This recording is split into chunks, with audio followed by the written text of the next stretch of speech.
다육이를 부탁해 채널에 오신 것을 환영합니다. 오늘은 목요일 오전인데 새소리가 듣기가 좋죠. 제 댓글에 이 라일락 키우는 거에 대해서 라일락 좀 잘 키우는 방법이 있을까요? 라고 하는 댓글이 있었습니다.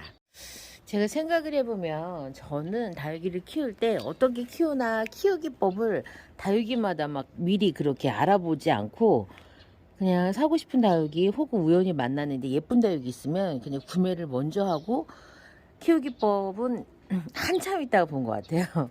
근데 이제 라일락은 초보 다육맘이 아주 좋아하는 다육이고 많이 키우는 다육이에요.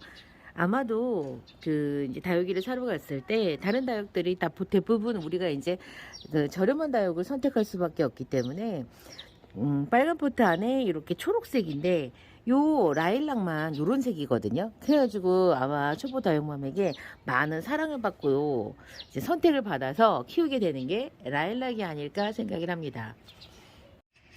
라일락은 여러분들 그 네이버든 뭐 어디든 다육 라일락을 검색을 하시면 지식백과 부분에서 농사로가 제공하는 라일락 키우기를 찾아보실 수 있습니다. 학명이 에케베리아 펄프라이드라고 기재를 해 놓았는데 사실 농사로가 제공하는 에케베리아 펄프라이드로는 다른 데서는 검색이 안 되는 학명을 기재를 해 놨더라고요. 그래서 좀 아쉬운 감이 있습니다. 농사로가 제공하는 정보를 보면 돌나물과에 속하고 뭐 관리는 보통 뭐 그다음에 약간만 돌봐주면서 키울 수 있다라고 하고 봄, 여름, 가을에 성장하는 그 여름 생장형 다육식물이고 겨울에는 휴면을 한다라고 설명을 하고 있습니다. 생장 속도는 보통이고요. 최저 온도 5도, 그 다음에 광요구도. 일광이 부족할 경우 잎이 빛을 받기 위해 도장하여 휘어진다라고 되어 있는데 이제 도장은 이제 휘어지는 거, 그러니까 우자라고 이제 꺾어지는, 그러니까 꺾어지듯이 막 휘어지는 거를 이제 도장한다라고 합니다. 발코니 창측까지, 그러니까 발코니, 그러니까 베란다 창측까지 이용이 가능하지만 너무 오래 두면 모양이 이제 흐트러지는 건 사실이에요. 한 달에 2번 정도 물은 주고요. 잎꽂이나 자국꽂이로 번식을 하세요라고 되어 있는데 저는 라일락 키우면서 잎꽂이는 해요. 잎꽂이는 지금 제 화분에도 잎꽂이가 있죠. 여기 잎꽂이가 있지만 자구꽂이를 한다는 게 자구를 그렇게 썩 그냥 자연적으로 잘 내주지 않고 목대에서도 전 나오는 거 거의 못 봤거든요. 자, 근데 제가 영상에 자꾸 얘를 비춰주는데 얘가 전부 다 라일락은 아닙니다. 여러분들 이제 우리 이제 구별 한번 해볼까요? 제가 매번 많이 이야기는 해드렸지만은 자 여기에서 라일락 더스티로즈, 뉴에네 진주가 다 같이 섞여 있어요. 요 두 개가 라일락입니다. 색감이 오래 묵을수록 약간 노랑빛이 나는데 누구를 닮은 것 같나요? 이 노랑빛은 제가 봤을 때 릴리시나나 로라의 그런 노랑빛이 나는 것 같은 느낌이 솔직히 좀 들거든요. 그리고 얘는 더스티로즈인데 더스티로즈는 색이 더 많이 들어갈수록 잎 끝에 약간의 형광빛이 조금 돌아서 모개가 그러니까 서로가 약간 조금 다른 것 같은 더스티로즈 얘네들이 더스티로즈예요. 이렇게 더스티로즈가 많이 묵어갈수록 좀 달라지는 성향이 있습니다. 여기에는 나머지는 뉴헤네 진주예요. 뉴헤네 진주는 얘는 뉴헤네 진주에서 약간 변이가 왔던 다육입니다. 얘도.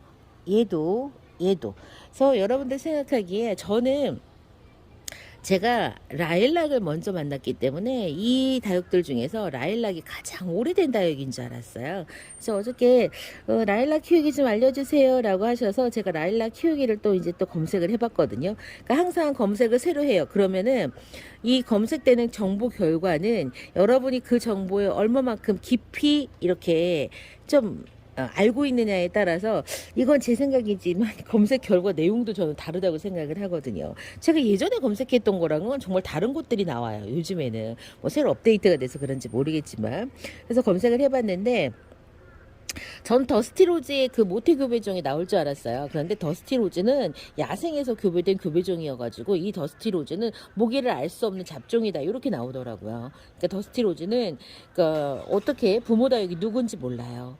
그리고 이 라일락하고 이 펄프라이드, 그러니까 라일락하고 요 뉴에네 진주하고 둘 중에 누가 더 오래됐냐 그러면은 사실은 이 뉴에네 진주가 더 오래된 다육이더라고요. 이 라일락은 뉴에네 진주에서 나온 그냥 자매종인 거예요. 그래서 이 라일락이 가장 나중에 나온 다육이라고 하네요. 이 라일락을 검색을 하면서 비슷한 다육들을 제가 좀 같이 검색을 해봤거든요. 근데 이제 우리가 뉴헤네 진주라고 하는 요 뉴헤네 진주나 요 라일락이나 사실 학명을 외국에서는 똑같이 쓰더라고요. 똑같이 쓰는데 약간 차이를 두긴 하는데요. 요 이제 그 뉴헤네 진주 자체가 독일의 알프레드 그레이저가 에케베리아 지비플로라 메탈리카와 포토시나, 여러분 포토시나를 교배를 해가지고 요거를 요 뉴헤네 진주를 만들어냈다고 해요. 요 라일락을 해외 채널에서는 어떻게 뉴에네 진주랑 구별을 하냐면 퍼플 펄이라고 불러요.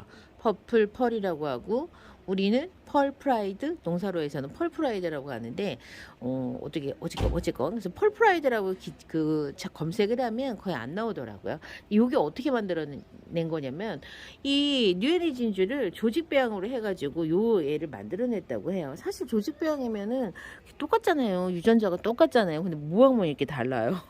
이럴 수가 있나? 아니면은 이렇게 딱 만들어냈을 때 한쪽 다육 중에 더 우월한 쪽에 그런 다육이 그런 거를 이렇게 발현이 돼서 이렇게 구별을 해놨나? 어쨌건 조직배양으로, 그러니까는 뉴에네 진주를 조직배양으로 키우는 게 바로 라일락이라고 하네요. 이제 많이 헷갈리는 게 우리가 웨스트 레인보우인데, 웨스트 레인보우는 이제 해외 채널은 뭐라고 얘기하냐면 요 뉴에네 진주의 금이다라고 표현을 하더라고요. 그다음에 이제 이 더스티 로즈도 제가 헷갈려갖고 찾아봤더니 더스티 로즈는 모계종을 알 수 없는 잡종이다. 이제 그렇게 표현을 했더라고요. 사실은 요 이제 보라색 다육들은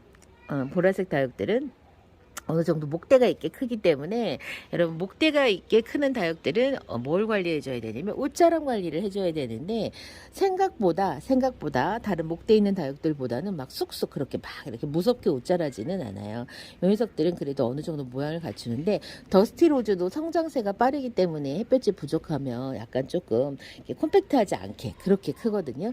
그리고 보라 다육이에 대해서 가장 이제 오명이 있는 게 뭐냐면 깍지가 잘생긴다라고 하는데, 그래서 이제 밀집도가 조금 있을 때 화분 안에 갇혀 있는 구조로 얘네들을 키울 때는 이제 깍지약을 좀 해주시면 되는데, 제가 키워본 바에 의하면 저는 대비해서 깍지를 제일 많이 알았거든요. 근데 이제 그거는 꼭 보라색이어서 그렇다, 대비여서 그렇다라기보다 제가 생각하기에는 관리 부족이나 어떤 애시당초부터 들어왔을 때 어떤 그 농장에서 옮겨갖고 온 게 아닐까라는 생각을 해보지만, 근데 굉장히 많아요. 보라색에서 깍지를 앓는다는 분들이. 그래서 이제 그런 부분.